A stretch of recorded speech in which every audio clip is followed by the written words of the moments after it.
এই বাবু, এই শুনো। জি আন্টি বলেন।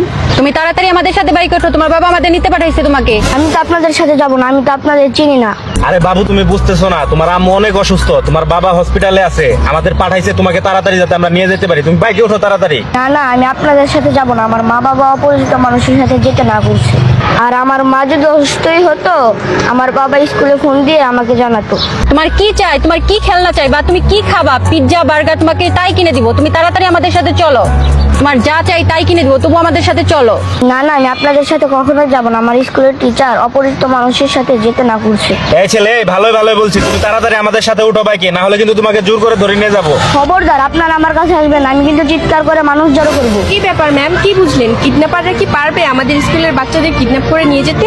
কি ব্যাপার ম্যাম, ওনাকে ম্যাম বলছেন কেন? ওনারা তো ছেলেধরা, খারাপ মানুষ। না বাবা, তারা আমাদের মতোই টিচার।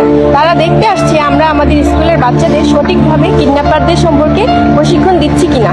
হ্যাঁ ম্যাম, আপনি একেবারে সঠিক শিক্ষা দিতে পেরেছেন আপনার স্কুলের বাচ্চাদের, এবং সকল স্কুলের শিক্ষক এবং শিক্ষিকাদের আমি অনুরোধ করব আপনারাও এইভাবে শিক্ষার্থী এবং তার মা বাবাকে সচেতন করবেন কিডন্যাপার সম্বন্ধে, এবং নিজে সচেতন হন এবং অন্যদের সতর্ক করতে ভিডিওটি বেশি বেশি লাইক কমেন্ট শেয়ার করুন।